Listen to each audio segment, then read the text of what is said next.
And today we're starting off the show with Chris Reddy. Thank you for having me in here today, Mike. Yep. I appreciate it. We had a good time last week. Curtis and I filling in for you.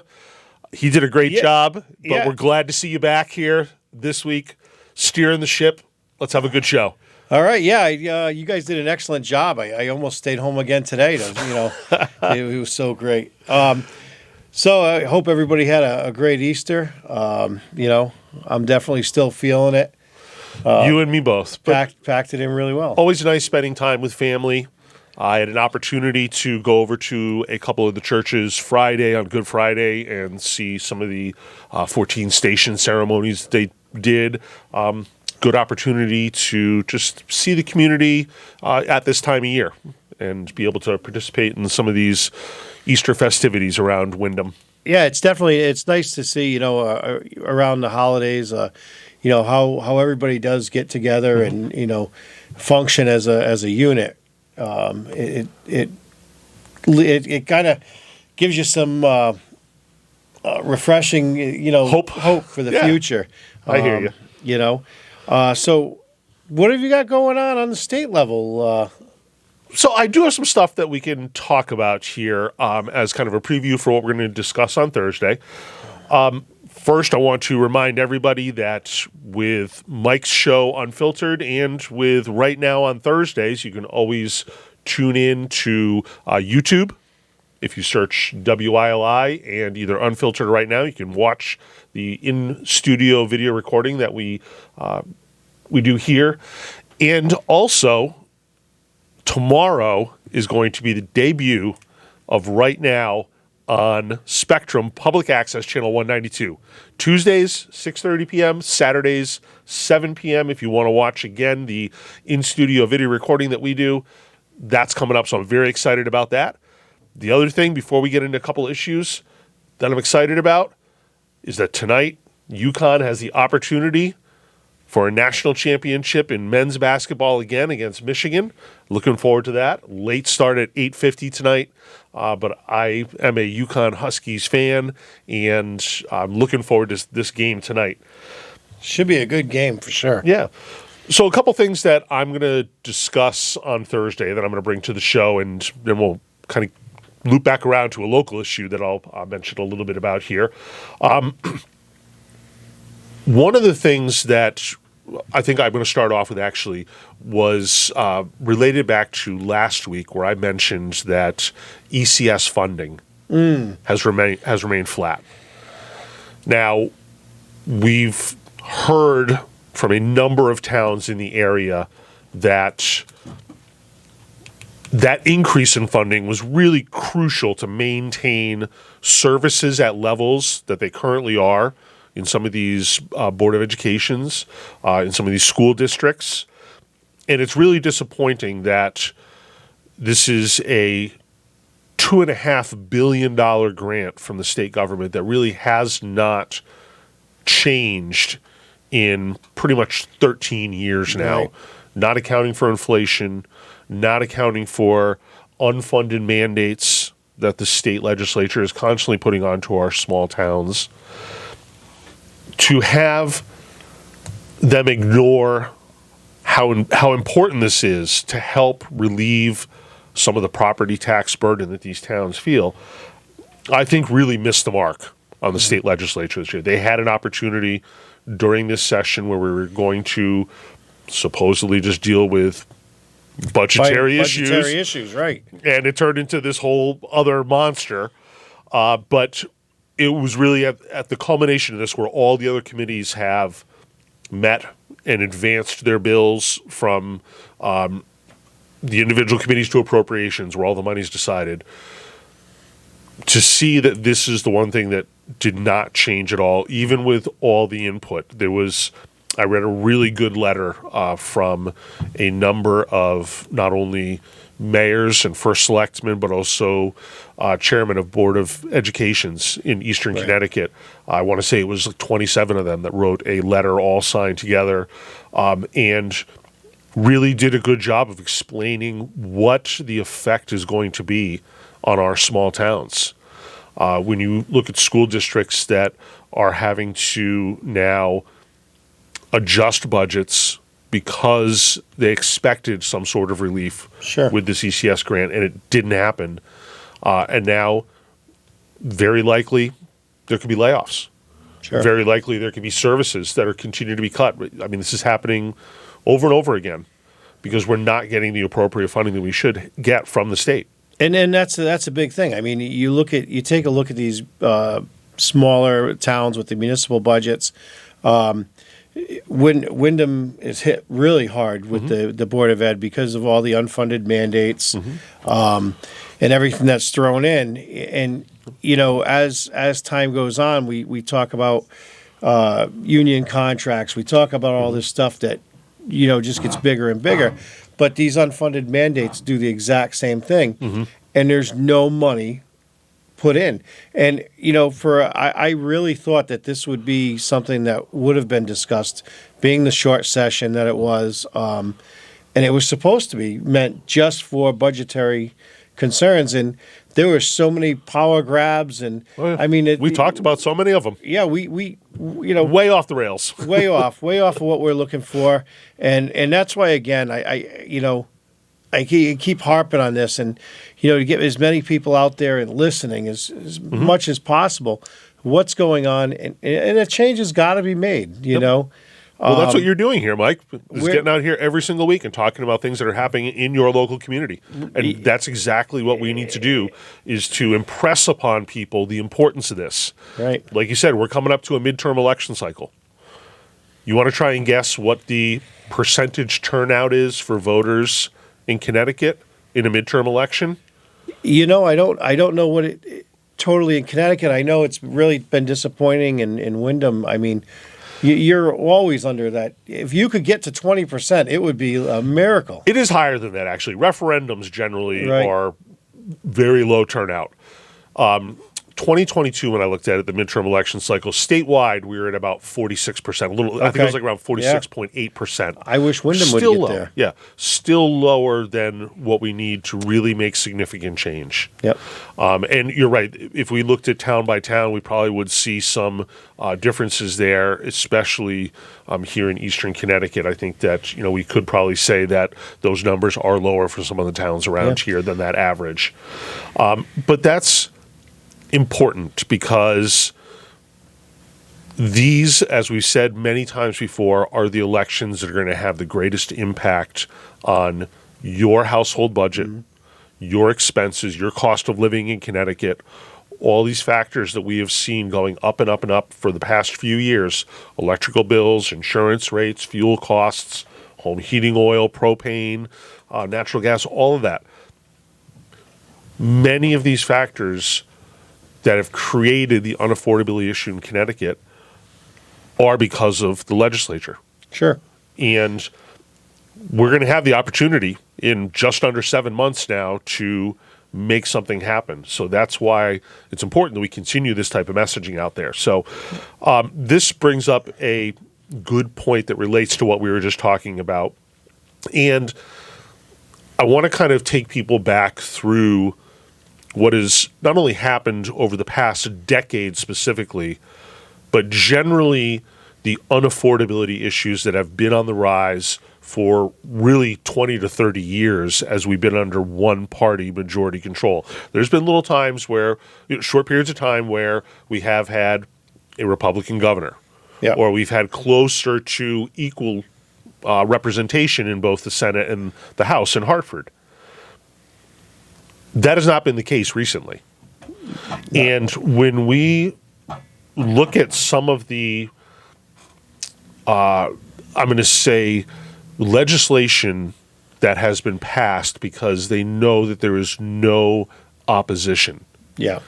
And that's what's really concerning because they really are not addressing some of the key indicators that are showing what is happening in Connecticut.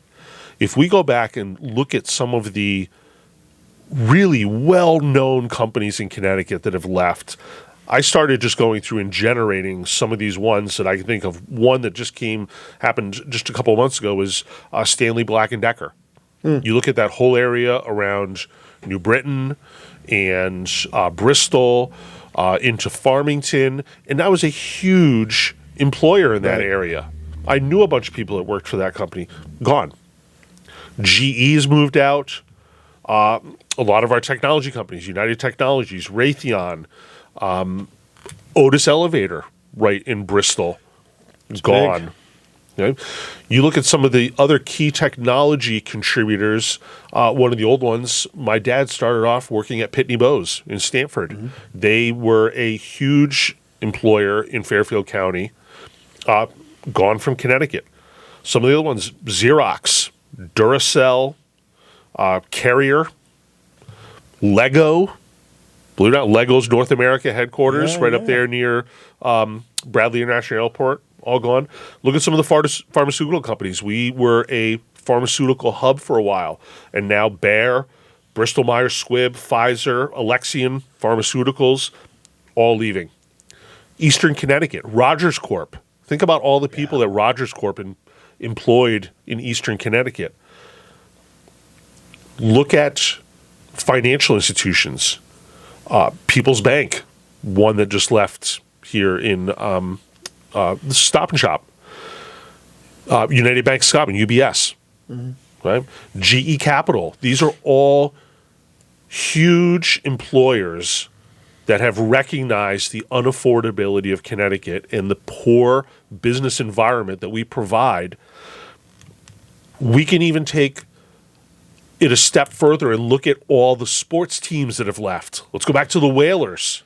And now the Sun, or Mohegan Sun, the Sun are leaving. Norwich Navigators bailed out of Eastern Connecticut. Bridgeport had the AHL hockey team, the Islanders. They're gone. We are having a problem keeping and retaining businesses in Connecticut, and something has to change. We have to do something different.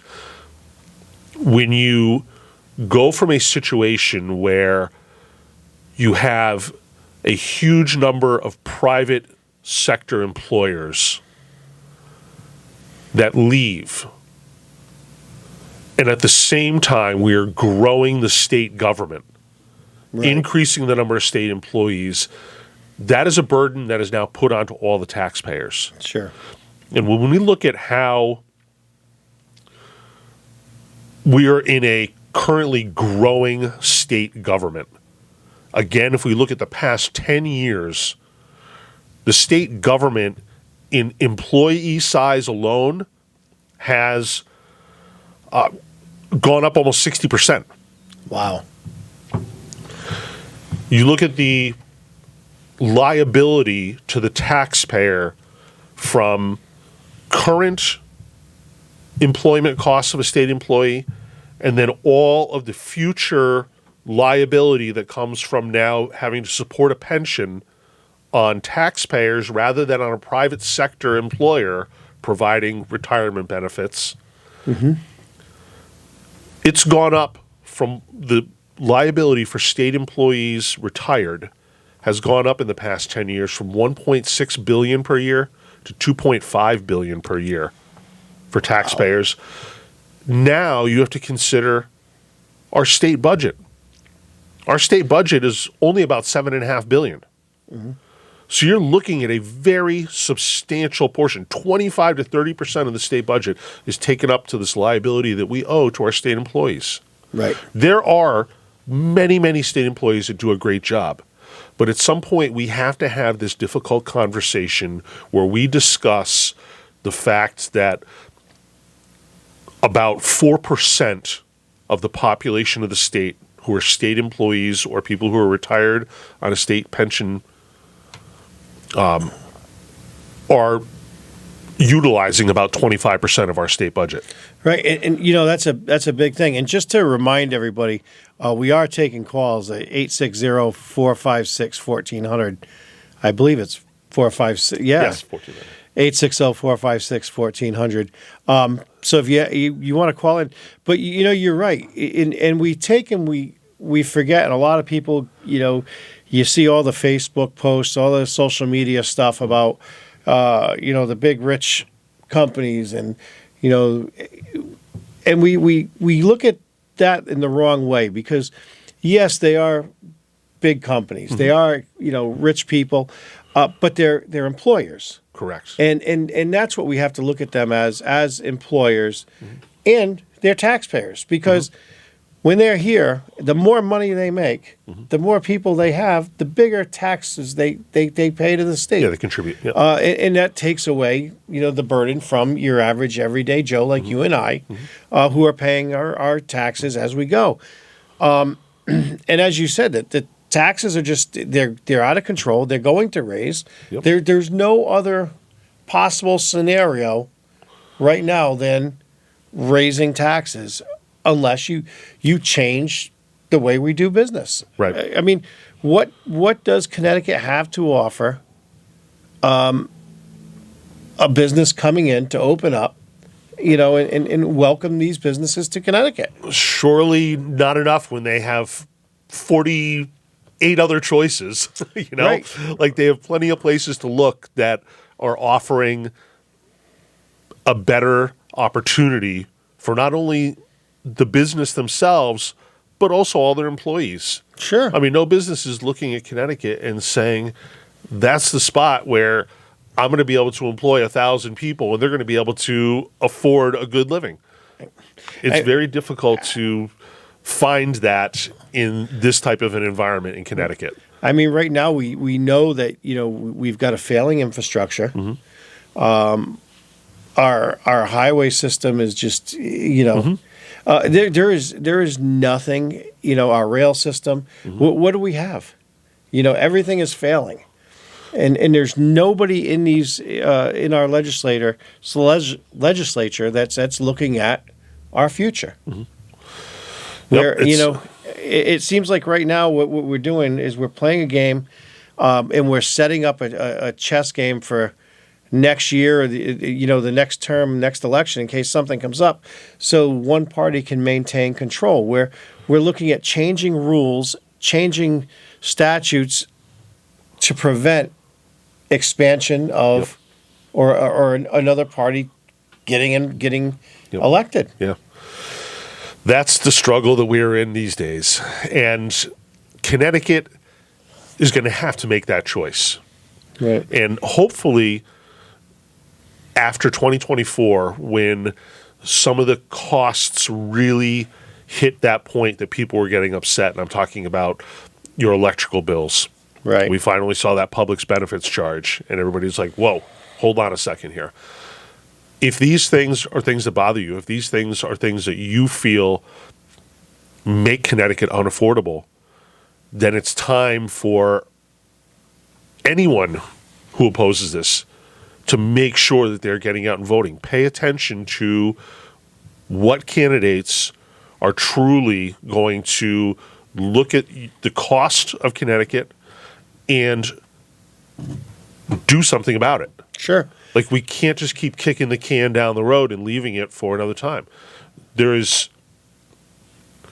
for such a small state, for the amount of money that we spend, and what I see as the lack of value in the money that taxpayers provide the state of Connecticut, it's disappointing. And we need to have a better financial situation for not only the residents of Connecticut, but also for people who want to start businesses here as small businesses, and also to entice larger businesses to come back here and be those employers that can help anchor communities. And that's what we need. I mean, you definitely have the work here.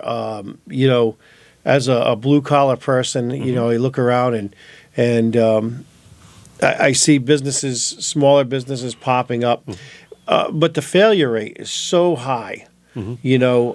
Just because the cost of doing business in Connecticut is just it's unbelievable. So if you're not set up and you weren't set up 15, 20 years ago and already got a good foothold, you're going to have a really, really tough time right now. And like I say, the only way out of it is you've got to vote your way out. And we really, if somebody runs and they tell you every election cycle that they're going to work for you, and they come around, and they smile, you see them all the time. You'll see them. Our local mayor, he'll start going out into the Wyndhams, right before election, and they'll, our mayor's here, Yep. and then after that, you'll never see him again. Although he is always in town and walking around, so I can't take that away from him. But it's a different approach, and with our state rep, our state senator, I don't even think, half the people in town probably wouldn't know our state senator, if she was sitting right on the side of him, she's never around. We would love to have her in to answer some questions. I'd love to have her on the show. But it's just one of those things that she just... We'll see if we can set that up at some point. I would love to have her in and talk about, what is she doing? And we want to help our taxpayers. And what has she done since she's been elected? I just can't think of anything. And I don't want to say she's done nothing because I want to hear it from her. But that is a good question that should be answered because we want to know what is happening on that state level that we are not seeing the benefits of that representation here in our area.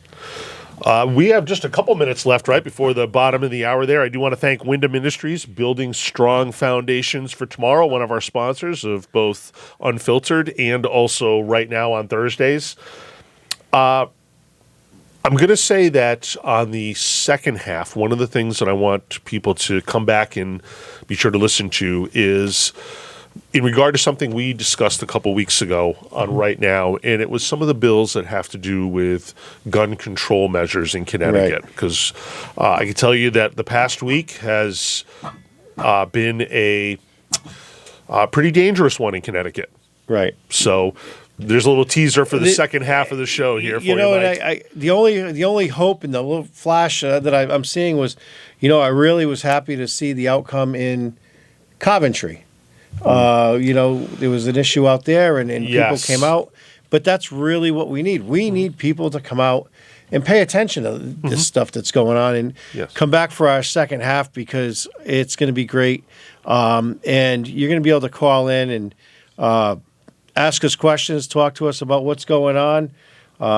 Again, it's Unfiltered with Mike DeZonia, and we're going to take a commercial break. Welcome back to Unfiltered with Mike DeZonia and Chris Reddy on WILI 1400 AM and 95.3 FM. All right, well, we're back, and we thought Curtis was going to be back with us, but I haven't seen him yet. So yeah, all right. Well, he's working. He promised us we're gonna have to make him pay for this. Blue collar guy. He's working hard, but so over the off time, we were having a little conversation, and I'll let you start off. Certainly, one of our neighboring towns here had some recent referendum-related issues regarding home gun ranges. Right. And this is something that is not new to our area. In fact, you go back to 2023, they tried doing the same type of local ordinance in Thompson. Right. And in fact, Thompson, the way that they wanted to word the ordinance, I think would have allowed only 3 properties in the entire town to be eligible to recreationally shoot a gun. My issue with a lot of these, and I'll preface what we're going to talk about here, is that in many cases, it seems to me that this is more of a neighbor dispute than it is something else. Because there already are safety regulations in place. The DEP has very specific guidelines for when and where you are allowed to shoot if you are hunting. Right. Or if you are recreationally shooting. There's legislation that defines how you can safely do that. So I don't like this continual layering, and I think it's a way of trying to go beyond what we already have on the books. Right. And now create a whole nother layer of, I'm going to say local ordinance, where now you have another means of resolving this kind of neighbor dispute. Because I've talked to people who have said, I have a guy that was one of my neighbors, and every Sunday at 2 o'clock he gets out there, and all we hear is bang, bang, bang, bang, bang. Thanks. I understand that. Yep. We can all understand that noise ordinance is a concern, but to the way that this was brought about, where it was virtually a town ordinance that really did nothing different than what we already have as legislature on the books. Mm-hmm. And this was clearly shown in Coventry about a week and a half ago when they had a town referendum, and the vote was almost 4-1 to shoot this down and end it. So I will say good job to Coventry for making sure that they were getting messaging out there and driving people out to vote about something that's important. Yeah. Clearly, safety is the number one thing. Safety obviously has to be the first concern, but we already have laws to deal with that. And it's the same. It seems like everything with the gun control right now, every one of us, there's nobody out here that wants to put a firearm in the wrong person's hand. Mm-hmm. We have so many strict gun laws out there. The problem is not the laws. The problem is the people not following the laws that are already on the books. And by making a new law, you're not going to change that. And I really, it was really great to see so many people in Coventry come out for this. And this is the kind of thing that we need everybody to come out for, and everybody to get involved in. And not only the gun controls, but every time they put legislature in to take away freedoms that we currently have, we have to do something. We have to step up and say, hey, because the only people that are being affected are the law-abiding citizens. Correct. Yeah. And when you look at what's happened, this is something that, again, we talked about during our commercial break here. The past week in Connecticut has not been a safe one for business owners. No. Since, I believe, March 28th, there have been a number of violent armed robberies in Connecticut stretching the entire state, from Wethersfield, East Hartford, to Naugatuck, Groton. In a span of 3 days, there was 4 armed robberies in New Haven. Right?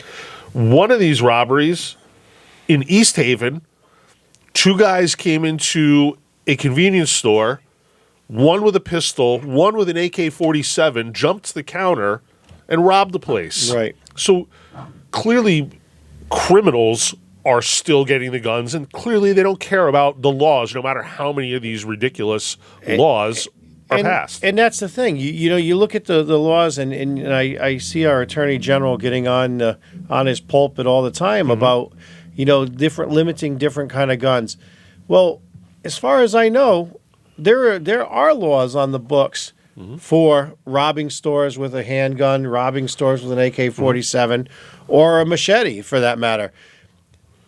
The bank robbers are not listening to the laws. So by putting a new law into effect does not change the crime rate. And I think, the crime rate is being, bolstered by the different things in the economy. We've got certainly people are getting desperate. They are getting desperate. We have to make a move. We have to open up jobs. We need more jobs. We need businesses. We have to become more business friendly. And if we don't do that, all we can see is crime rate rising and social programs increasing, which are going to increase property taxes, which in turn are going to increase the number of homeless people we have. People just cannot afford to live in Connecticut. You're already seeing it. The number of people who are suffering temporary homelessness has spiked in Connecticut in the past year. And it's, again, I'm going to say because of unaffordability issues here. I think that one of the things, and this goes to your point about the commission of crime using a weapon. Right. Generally, if no one is hurt if someone simply displays the gun or displays a weapon. Many times, as part of the plea deal, that charge is dropped. Right. And that concerns me because just because you didn't shoot somebody this time, having the gun, showing it, using it in the commission of a crime, that person still has to understand the significance of that, and we should not be giving any type of accommodations in those type of situations because we're showing those criminals that having the gun really doesn't matter. Right. And not only that, by not imposing some sort of penalty on this, you're also showing the next person that they can do that, that they can get away with doing this. And until you start setting a precedent of, yes, hey, you show a firearm or any weapon in the commission of a crime, there's going to be serious penalties for that. Now, here's the problem with Connecticut is that they just passed legislation saying that until you're 26 years old, your brain has not fully developed to the point where you can be held responsible for your actions. So anyone up to 26 years of age can almost immediately have sentence modifications, reductions, and parole eligibility adjusted because they aren't old enough to understand the decisions that they're making or the bad decisions that they're making.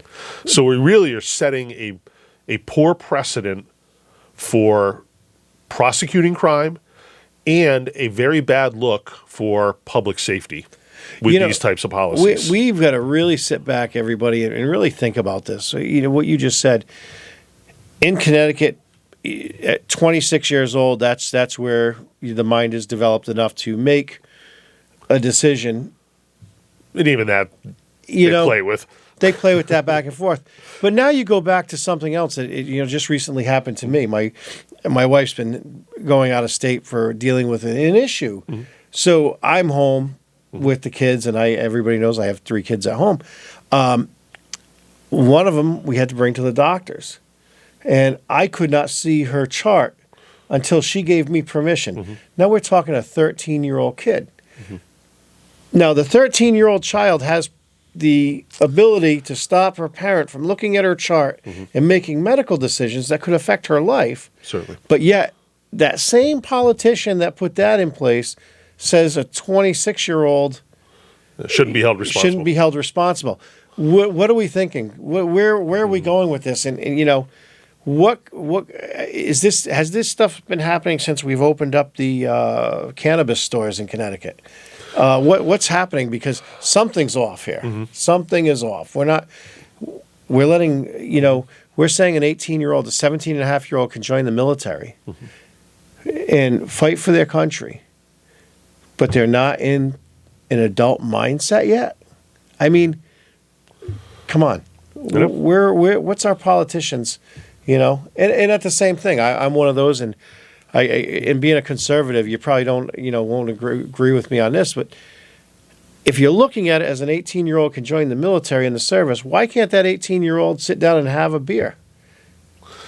There was a time when that was allowed, but again, somebody said, hey, 18 years old, you're not responsible enough to have that type of So are we going to ability. take, are these same legislators going to say, well, now 26 is the drinking age in Connecticut because that's when your mind's developed?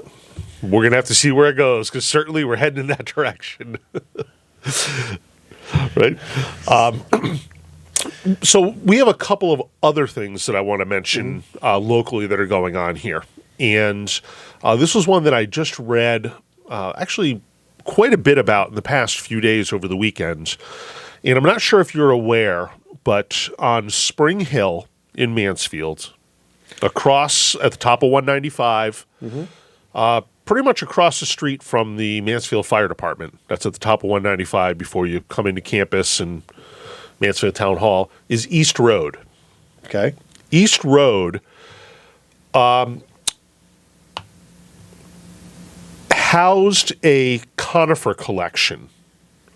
And this was a professor from UConn who was a horticulturist, and one of his specialties, really in that post-World War II era of the late 40s, early 50s, saw the, I'm going to say, opportunity in landscaping to create dwarf varieties of evergreens and conifers for, consumer, availability. Right. So he kind of pioneered that process of creating dwarf varieties of many of these plants that you now use landscaping your property. Not so much that this is a scientifically special collection, because it really isn't there. Most of the things that were very important parts of this collection have been moved on to the UConn campus, the full campus. Okay. But through a donation that occurred, I believe, in 2024, the UConn golf team is looking to build a training facility for their team on East Road and on Spring Hill. Now, anyone from Mansfield probably has a good idea of why Spring Hill is called Spring Hill. The water table is so high on that hill over the Fenton River that there are dozens of natural springs that are literally constantly throughout the year bubbling water up out of the ground. Mm-hmm. Reading one of the articles, it described how a neighbor on East Road had someone come in and buy the adjoining lot with the plans on developing, and they started by clear-cutting a whole bunch of trees for lots, for building lots. This created such an erosion problem on East Road and through this neighbor's driveway that it cost them a huge amount of money through litigation and then having to purchase that property in order to mitigate some of these circumstances. Mm-hmm. And now they're looking at taking a property adjoining to this and putting in a golf training facility for the UConn team. My concern here is not only the appropriateness of the location being things that we know geologically and from a water table standpoint in that area. There have been a number of water concerns in that area of Mansfield going back to, I'm going to say, the 90s and early 2000s, when they realized that there was such a water issue, bringing enough water to the UConn campus. Right. So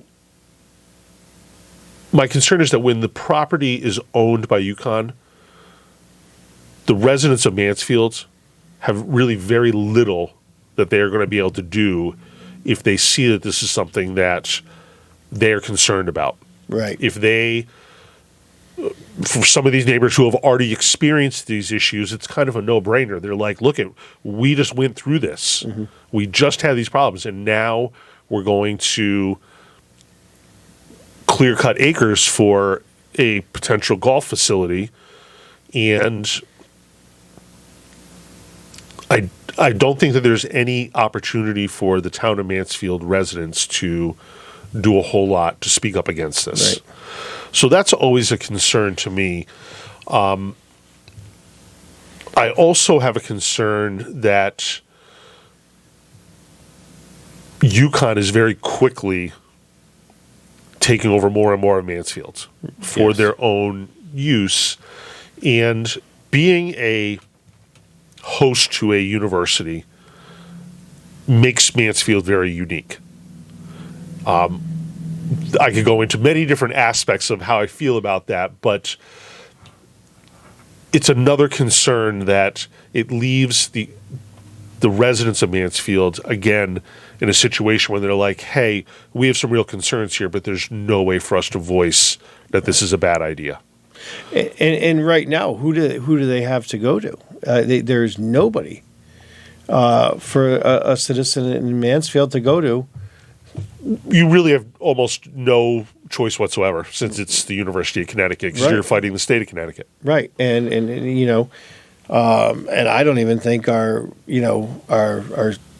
their senator in Mansfield even knows Does she even know her way around the campus? Except for the election locations. No, she went to UConn, so I'm sure she's familiar. But I don't know how much of like this she would really even have any influence on, because it simply comes down to UConn is selecting where it wants to put something, and that's the way that it's going to be. Right. I mean, as an advocate for Wyndham, I'm gonna say, hey, come on down and talk to the golf course here, and then bring some business to Wyndham. But well, apparently they have used golf courses in the area in the past for their training, because they had only had a golf simulator in an office in Gamble. Mm-hmm. And due to some construction that's going to be happening in the near future in Gamble, some renovations in Gamble, that facility will not be available anymore. So that's why they're looking at alternative locations for a golf training facility. Right. But from what I'm reading, it's going to be private, not open to anyone else except for the golf team. And right now that golf team currently is 9 players. Wow. And in the effect that these 9 players on this golf team, what that's going to do to the residents in the area as far as, erosion and everything that's going to come from that, and then the cost on the taxpayer. Mm-hmm. I mean, much of this was going to be from a donation that was made. Okay. And it was a large donation from alumni, and specifically in the instructions with the donation were that some of it had to go to UConn athletics. Okay. And I do support athletics at a university. Clearly, UConn has done very well with some of their athletic programs and become, a nationwide recognizable name. Sure. As we're seeing tonight. That's right. Right? That's right. So there definitely are benefits to expanding athletic opportunities. One of the other things that concerns me is that I don't think that UConn does a real good job of keeping alumni in this area. From what I see, and in talking to people, if you become employed by the university in some capacity as a professor or an adjunct professor, an associate professor, whatever, you might stay in the area. But we're creating a huge, vast bank of knowledge here. Mm-hmm. And what happens when many of these, or in fact, the majority of these students, don't even stay in Connecticut? Right. So now we're providing them with opportunities. They're paying the university and then leaving for higher education or jobs elsewhere. Right. So, again, I want to really see exactly how beneficial some of these things are, when I think there are other things to consider. And when you look at the amount of money that UConn spends on some of its athletics rather than some of its academics, that is concerning to me. Right. Well, definitely. And you talk about, there we go with that retention thing again. What do we have in Connecticut to offer for them to stay? Yep. Because the big employers, like you said, the big employers are leaving. And this is more than likely where they're going to go. Our healthcare, everything is, we're training these people between UConn and Yale and all these. We're training all these people, for these jobs, and they are, like you say, they're leaving. Some of the best schools in the country are in Connecticut, right here. Yeah. What do we do? And it's not doing what we've been doing for the past 30, 40 years. We've got to make change. And the only way to make change is at the polls. Yeah. Get out there and vote. Start reading up. Start showing up at your local council meetings, your Board of Ed, your finance. I know tomorrow we have a really important town council meeting. It's at 7:00, the Bellingham Auditorium. That's in the town, upstairs in the town hall. You know, it's open to the public, and the public can speak. You've got, you know, in the town council meetings before at the beginning of the meeting and at the end, you're able to speak. I know tomorrow I'm going to be bringing up a few things, trying to change the way we do business, and maybe, you know, even though our budget season, everybody thinks it's wrapping up and all the numbers are in, well, let's worry about our 2027 budget now and our 28 and 29. Sure. And start to maybe redirect the way we're doing things and hopefully have a better outcome for in the next couple of cycles. Yeah, absolutely. And that's throughout all these towns. And don't just stop at the local level. Listen at the state level also, because as I've tried to highlight for the past couple of months, there really is some bad legislation that is coming out of Hartford, and it is going to directly affect not only your personal finances and how expensive it is to live in Connecticut, but it's also going to take away a lot of the local control and the term we use, home rule, for these towns, from zoning to Board of Education decisions to voting in elections. All these things are up for grabs right now with bills that are being passed out of committee in the state legislature. These are things that you have to pay attention to, because once it's gone, it's going to be harder to get it back. Sure. You know, and you talk about the housing and you know, stuff like that, zoning regulations. I remember a few years back, I couldn't have I couldn't put a shed in my property in a certain spot because of zoning regulations. Now, with this new housing push and everything, I could actually put an in-law apartment in the spot where I wanted to put a 10 by 10 aluminum shed from Sears that I could have knocked down in 5 minutes. Yeah. I can actually put a dwelling on my property now. They're saying setbacks can be as little as 10 feet to the front and rear, and 5 feet on the sides. Yeah, I mean, this is like, you know, craziness. Yeah, I mean, if one thing that people haven't even considered, where's all the water going? You have taken away every bit of dirt and lawn and landscaping that could possibly suck up any water. If you have buildings that literally take up the entire lot size stacked on top of each other, you have nowhere for runoff water to go.